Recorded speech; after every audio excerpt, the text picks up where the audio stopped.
Bonjour tout le monde, c'est Pamela, bienvenue sur ma chaîne YouTube. J'espère que vous allez bien et que vous passez un bon début d'été. J'espère surtout que vous n'avez pas trop chaud car je sais que ça peut être très désagréable. Alors dans mon coin de Japon ici, il fait chaud bien évidemment. Moins chaud cependant que dans certaines parties du Japon. Le problème ici c'est surtout en fait l'humidité. Donc c'est vraiment très poisseux et on a beau ouvrir les fenêtres, faire des courants d'air, ça ne change strictement rien puisque l'humidité elle est partout dans l'air et donc la seule solution c'est la climatisation que je déteste. Pour l'instant je me retiens de la mettre en route, ça va, c'est pas encore trop dramatique, c'est supportable. Au niveau du travail, je suis toujours occupée, c'est pas encore les vacances scolaires ici, il va falloir attendre encore un mois pour que ce soit les vacances d'été. Et les vacances d'été, ça dure à peu près 3 semaines. Voilà, donc ça sera assez rapide, je pense, et on va reprendre mi-août. Ça va aller très vite, je pense, cet été. Côté lecture, j'aimerais aujourd'hui vous présenter 2 romans. Le premier, c'est celui-ci, ça s'appelle 3 et c'est signé Valérie Perrin, c'est un roman français. Le second, c'est Délivrance par l'auteur danois Jussi Adler-Olsen. C'est le 3e tome des aventures du département V. Alors, je vous présente tout de suite, plus en détail, ces 2 romans. Commençons tout de suite avec 3, un roman français contemporain. C'est un genre que je ne lis pas souvent parce que, en général, je n'aime pas trop ça. Mais voilà, Valérie Perrin, j'avais beaucoup entendu parler d'elle, notamment lors de la sortie de son dernier roman, Tata. Et c'est un livre que j'avais vraiment beaucoup envie de lire, mais avant de l'acheter, puisqu'il n'était pas encore sorti en poche, j'ai préféré me rabattre sur un des précédents romans de l'autrice et mon choix s'est porté tout à fait au hasard sur 3. Alors, 3, ça raconte l'histoire de 3 enfants, Adrien, Étienne et Nina, qui se rencontrent en CM2 et qui tout de suite deviennent inséparables. On les suit dans leur enfance, on les suit dans leur adolescence, après ils vont au collège, ils vont au lycée, etc. Donc Adrien, Étienne et Nina se font une promesse, celle de partir tous les 3 à Paris. Mais la vie étant ce qu'elle est, c'est pas possible de tenir cette promesse d'adolescent. Donc Adrien, lui, il va aller à Paris, va faire une carrière pas trop mauvaise de dramaturge. Étienne, quant à lui, va choisir la police et c'est à Lyon qu'il va se retrouver.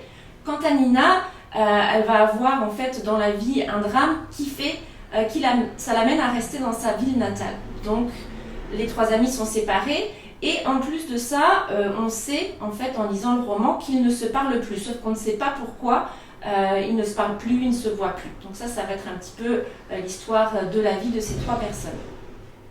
Alors, je vous en dis pas plus sur l'intrigue parce que c'est un petit peu difficile sans vous révéler quoi que ce soit. Mais en gros, ça correspond à ce que je viens de vous dire.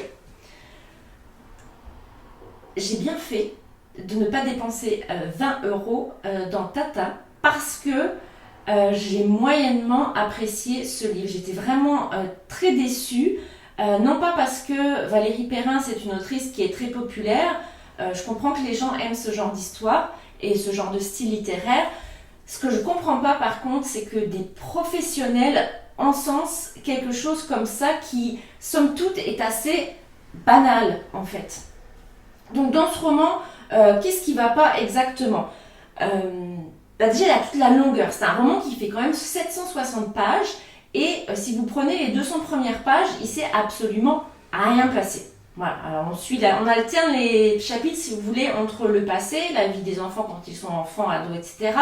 et le présent. Dans le présent, on suit surtout Nina et une mystérieuse, entre guillemets, journaliste appelée Virginie.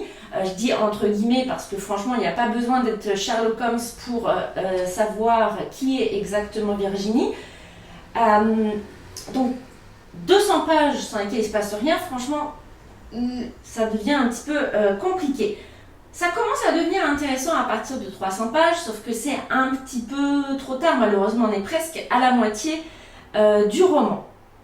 Mais surtout, ce qui m'a posé problème, en fait, dans cette histoire, il y a 2 choses. La première, c'est que l'histoire que moi j'ai achetée, c'est pas l'histoire que j'ai lue du tout. Alors, Je vous lis le résumé de la 4e de couverture. 1986. Adrien, Étienne et Nina se rencontrent en CM2. Très vite, ils deviennent fusionnels et une promesse les unit. Quitter leur province pour vivre à Paris et ne jamais se séparer. 2017. Une voiture est découverte au fond d'un lac dans le hameau où ils ont grandi. Virginie, journaliste au passé énigmatique, couvre l'événement. Peu à peu, elle dévoile les liens extraordinaires tissés entre ces 3 amis d'enfance. Que sont-ils devenus? Quel rapport entre cette épave et leur histoire d'amitié? Alors moi, je peux déjà vous répondre à cette dernière question. Ça n'a aucun rapport. Aucun. Rien, absolument rien à voir. D'ailleurs, cette histoire de voiture découverte au fond d'un lac, c'est juste une infime partie du roman. Donc là, j'ai un petit peu l'impression, si vous voulez, de m'être fait arnaquer en achetant le bouquin sur ce résumé-là, qui ne correspond pas du tout à l'histoire. Voilà, donc ça, c'est un petit peu dommage. L'autre problème que j'ai, c'est avec le style de l'autrice. 2 points sur le style. Le premier point, c'est que c'est quelqu'un qui sait très bien entretenir le suspense. Sauf que voilà, elle entretient le suspense, elle fait monter la sauce, etc., etc. Et puis quand on lit la révélation de ce qu'elle doit nous annoncer d'extraordinaire, on se rend compte que bah, il n'y a rien, en fait, c'est rien du tout. Voilà, c'est rien du tout. Je ne sais pas si vous connaissez un petit peu Joël Dicker, c'est un auteur qui fonctionne un peu de la même manière, et moi, puis c'est un truc qui m'agace. C'est genre, il faut monter la sauce, là, et puis tout d'un coup, il lui a volé ses chaussettes, et c'est pour ça qu'ils se sont engueulés. Et voilà quoi, là encore, j'ai l'impression de me faire arnaquer, et j'aime pas ça du tout. Le deuxième point, en ce qui concerne le style, c'est que c'est un petit peu moyen, c'est limite niveau rédaction collège quoi. Voilà, c'est pas, ça casse pas 3 pattes à un canard. C'est pour ça que je suis très très surprise que les professionnels du secteur encensent ça à ce point-là. Je vais vous donner, j'ai relevé 2 petits exemples dans le livre. Beaucoup d'habitants sont encore en vacances, pourtant l'église de la Comelle dégueule jusqu'au parvis. Une famille entière par boîte aux lettres, ça fait du monde. Tout le quartier bas est venu dire adieu à son facteur, et ça ne rentre pas. Comme quand le courrier déborde à force de ne pas être ramassé. On s'essuie les yeux avec des mouchoirs en tissu, et là la prochaine phrase j'ai pas compris. Les années de larmichette que l'on versait à Pierrot au fond d'un verre Pyrex coulent sur les joues. J'imagine un truc, une belle filer d'alcool au facteur, je sais pas, enfin j'ai pas compris cette phrase là en fait. Donc il y en a plusieurs phrases comme ça qui... Je me dis, mais c'est quoi cette comparaison-là? En fait, c'est un peu con-con. J'aime pas non plus le côté phrase courte. Alors oui, ça donne du rythme au récit, sauf que en abuser, c'est lassant au bout d'un moment. Je vous donne un autre exemple. Pour l'instant, il lui sert un verre, puis un deuxième. Du whisky pur, sans glaçon ni soda. Nina est à jeun. Elle les vide à la vitesse d'une habituée de comptoir. La tête lui tourne, c'est presque immédiat. Elle met de la musique entre 2 gorgées, choisit un morceau de The Cure, Boys Don't Cry. Nina est soulagée d'être dans cette maison à la fois étrangère et déjà familière. Voilà, c'est un petit peu ça le style, donc j'ai été très déçue par ce roman et par Valérie Perrin en fait.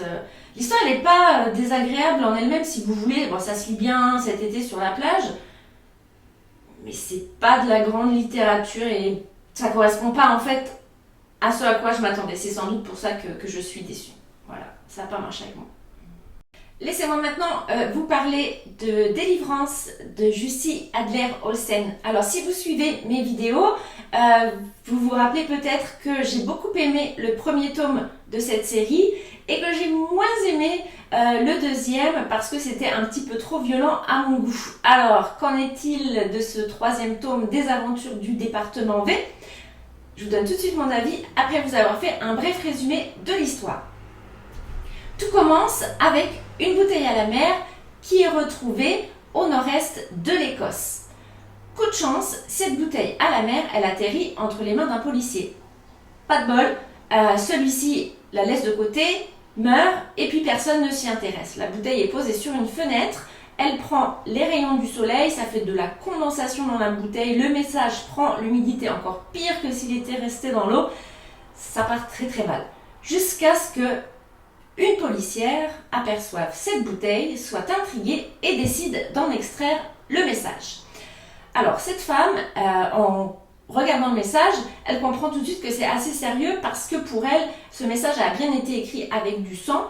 C'est pas en anglais, elle sait pas trop quelle langue c'est, donc elle envoie le message à l'analyse. Et les analyses confirment ce qu'elle pensait. Le message a bien été écrit avec du sang humain, et la langue que l'on peut deviner dans certains mots, parce que le message est vraiment pas très lisible, ça serait du danois. Ce qui explique que notre message de bouteille à la mer se retrouve sur le bureau de l'inspecteur Karl Mörk du département V, puisqu'il est en charge des affaires non classées, celles dont tout le monde se fiche. Alors, Karl, vous savez, il est très flegmatique, lui il n'est pas du tout pressé de se mettre au travail sur ce message. Après tout, il est resté des années abandonné de tous, donc il n'y a pas urgence. Sauf que ses assistants, Rose et Assad, eux, ils vont s'y mettre vraiment à fond, surtout Rose, et grâce au travail incroyable qu'elle va fournir, certains mots vont apparaître dans la lettre, et les 3 enquêteurs du département V vont comprendre que ce message, en fait, c'est un appel au secours rédigé par un jeune homme qui aurait été enlevé en 1996. Alors, tout de suite, ils prennent l'affaire très au sérieux, même Karl Mörk, et ils vont essayer d'en savoir un peu plus sur les enlèvements qui auraient eu lieu en 1996. Alors, ils n'ont pas beaucoup d'indices, mais à force de travail et de persévérance, ils vont remonter en fait la piste de sectes. Voilà. Et donc, ils vont commencer à s'intéresser à ces sectes, à leur fonctionnement et à des histoires de kidnapping dans ces sectes. Voilà, je ne vous en dis pas plus pour le reste de l'intrigue, je vous laisse le découvrir par vous-même si ça vous intéresse. Passons maintenant à mon avis sur ce livre. Alors, j'ai bien aimé. Voilà, j'ai pas aimé autant que le premier, mais j'ai beaucoup mieux aimé que le deuxième. Alors, j'ai bien aimé, pourquoi? Parce que déjà, j'aime bien le style de Jussi Adler-Olsen. C'est sympathique, c'est drôle, c'est cynique parfois. L'intrigue, elle était vraiment intéressante. Tout ce qui est au niveau des sectes chrétiennes qu'il y a au Danemark, moi, ça m'a beaucoup intéressé tout ce côté-là.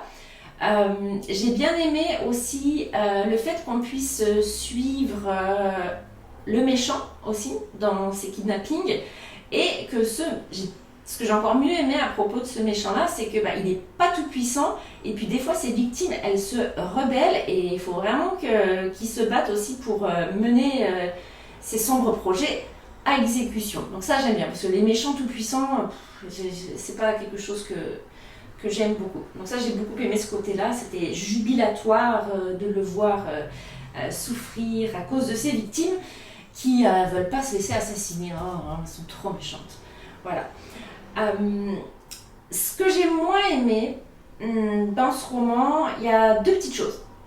La première, c'est que y a une autre enquête en parallèle de celle-là qui porte sur des incendies criminels. Ça apporte pas grand-chose à l'histoire principale, ça apporte pas grand-chose non plus quant au développement des personnages, même si on en apprend un petit peu plus sur le mystérieux Assad, l'assistant de Karl Mörk. Mais dans l'ensemble, c'était un peu une perte de temps pour moi. L'intrigue principale qui porte sur les sectes et sur les enlèvements, elle est vraiment assez conséquente, et ça aurait amplement suffi dans le roman. Il n'y avait pas besoin d'en rajouter avec une espèce de sous-enquête qui est même pas intéressante en plus. Donc ça, c'était le point noir pour moi. Le deuxième point noir, ça concerne Rose, qui est l'assistante de Karl Mörk. Elle est apparue dans le 2e tome. J'ai pas vraiment accroché sur ce personnage-là dans le 2e tome, et puis là encore moins. Il y a une espèce d'histoire un peu chelou avec sa sœur, et même si je veux bien que ce genre de choses existe, ce genre de problème existe, je trouve que c'est un peu trop gros. Voilà. Donc j'ai pas aimé cette histoire de Rose et de sa sœur. Mais à part ça, j'étais vraiment très contente de retrouver Karl Mörk. J'ai été très contente de retrouver Assad. J'ai trouvé l'intrigue bien construite et intéressante. Donc, je continue cette série des aventures du département V. Nous voici déjà à la fin de cette vidéo. J'aimerais la conclure en vous présentant deux petits livres. Celui-ci, L'illusion du mal, c'est un polar italien.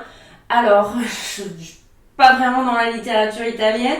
Je l'ai terminé il n'y a pas très longtemps et je l'ai bien aimé. Moi, je l'ai trouvé assez sympa. Je vous en reparlerai dans une prochaine vidéo. J'ai commencé à lire La ville et les chiens de Mario Vargas Llosa. Alors, ce livre-là, j'avais commencé à le lire et puis j'étais pas du tout dedans, donc je l'avais laissé de côté. Ça doit être il y a 2 ans à peu près que c'est arrivé. Et puis, ça fait plusieurs jours en fait qu'il m'appelle ce livre. Donc, je vais commencer. Je n'ai pas encore commencé à le lire. Je vais commencer à le lire dès aujourd'hui en fait, puisque j'ai un petit peu de temps pour lire maintenant. Et quant à vous, qu'est-ce que vous lisez en ce moment? Si vous avez des découvertes dont vous voulez me faire part, n'hésitez pas à me laisser un commentaire. Et en attendant la prochaine vidéo, moi je vous dis à bientôt. Matane!